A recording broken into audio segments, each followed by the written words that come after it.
C'est le France Bleu Live, au cœur de la Ciotat, au cœur de la Provence. Et qui de mieux qu'un vrai Provençal pour débuter cette nouvelle édition. Bonsoir Christophe Mahé. Hey, salut, bonsoir à tous. Bienvenue à la maison. Hein. Ouais, on est un peu à la maison ce soir. Hein. C'est exactement ici ça. Chez vous. Quel plaisir, quel bonheur vous avez d'être ici au cœur de la Ciotat.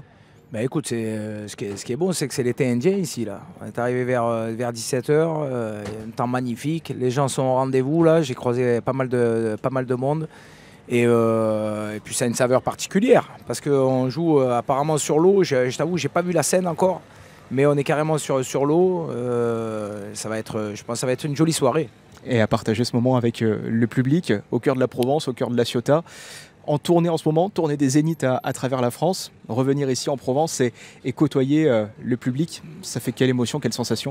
Ben j'avais écrit une chanson il y a quelques années. J'avais fait un tour aux États-Unis. On avait fait une tournée là-bas à l'international. Et sur la route, j'avais écrit Mon pays, une chanson qui s'appelle Mon pays, où je parlais justement des racines, où dedans il y a une phrase qui fait On n'est jamais aussi bien qu'à l'endroit d'où l'on vient. Donc ça fait toujours du bien de rentrer à la maison, d'entendre l'accent qui chante. Et puis voilà, c'est d'ici que je viens, quoi. Bon, pas de mal de mer? Écoute, moi je suis un marin. Hein. Donc marin d'eau douce, mais non, a priori ça va aller. C'est la scène ce soir, le France Bleu Live ici à La Ciotat, cette tournée des Zéniths et ce tout nouvel album, L'amour. Racontez-nous pour celles et ceux qui n'ont pas encore eu l'occasion d'y mettre au moins une oreille. Il raconte quoi cet album? Et il raconte mes 20 ans de musique là, que je viens de passer, où j'aborde des sujets comme trop vieux pour être jeune, mais trop jeune pour être vieux. Je suis convaincu d'une chose, c'est ça, c'est qu'à tout âge, on est toujours trop jeune pour être vieux. Je parle du temps qui passe, forcément, avec un titre qui s'appelle C'est drôle la vie, qui donne le titre de l'album. Et c'est un album où moi je suis parti sur la route il y a 1 an et demi. Je suis parti au Cap-Vert. Racontez-nous ce voyage. Et là-bas, j'y suis resté 1 mois et j'ai fait des rencontres magnifiques. Rencontre d'un groupe de Batucadeira. C'est des nanas qui jouent des percus et qui chantent.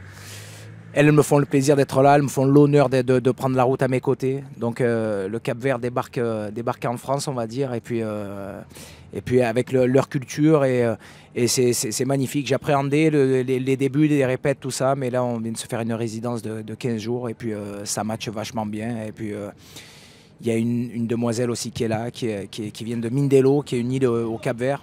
C'est Suzani. Qui s'appelle Suzani Pires. Et ça, c'est une demoiselle que j'ai rencontrée là-bas dans un piano-bar. Elle faisait un concert et j'ai craqué sur sa voix. Et puis on a composé ensemble. J'ai fait cette chanson-là, Pays des merveilles, qui a ouvert l'album. Je me suis retrouvé enregistré là-bas dans un petit studio, dans le studio de Césaria Evora, où enregistrait Césaria Evora. Ouais. Donc c'est une jolie histoire. Plus ça va et plus je fais de la musique... Voilà, moi je continue à faire des chansons, de la chanson française, mais nourrie de musique d'ailleurs, quoi. D'ailleurs, les gens qui m'accompagnent, voilà, je dis voilà parce qu'ils sont là devant moi. Il y a un artiste cubain, un gars que j'avais rencontré sur la route il y a une quinzaine d'années, un artiste qui vient du Togo, un guitariste, et ils chantent tous. Donc ils sont multi-instrumentistes, chanteurs, et puis je leur laisse beaucoup de place parce que voilà, pour moi c'est le voyage, quoi. Et la musique. La conception de ma musique aujourd'hui, c'est ça. C'est d'arriver à faire de la chanson française avec des thèmes assez universels pour essayer de parler au plus grand nombre. Et nourri de musique d'ailleurs, quoi.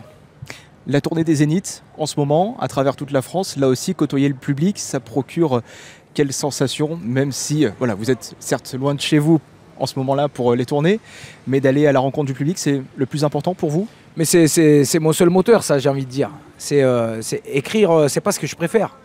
Quand je me retrouve pendant 1 an et demi à la maison à essayer à composer, à écrire mes textes, à aller droite à gauche parce que j'ai besoin de ça, c'est viscéral chez moi. Si je reste à la maison, j'ai envie de dire, je tourne très, très rapidement en rond. Je suis assez épanoui. J'ai toujours ma femme, ça fait 20 ans que ça dure, mes enfants. Mais tout le monde a sa vie, quoi. Et moi, c'est vrai que j'ai besoin d'aller ailleurs, d'aller rencontrer des gens, me nourrir des rencontres, en fait. C'est le moteur pour composer. Et après, ce qui m'anime le plus par-dessus tout, c'est d'aller à la rencontre des gens et d'aller partager ces chansons-là. Et j'ai cette chance inouïe que que les gens sont là depuis une vingtaine d'années et c'est juste magnifique. Je fais vraiment ça pour ça. Si demain il n'y a pas de tournée, je pense que Vous serez malheureux? Je pense que je ferai de la musique, mais différemment. Christophe Maé, quand on interroge là, les spectateurs à La Ciotat, on leur demande des questions sur les chansons qu'ils préfèrent, qu'ils chantent.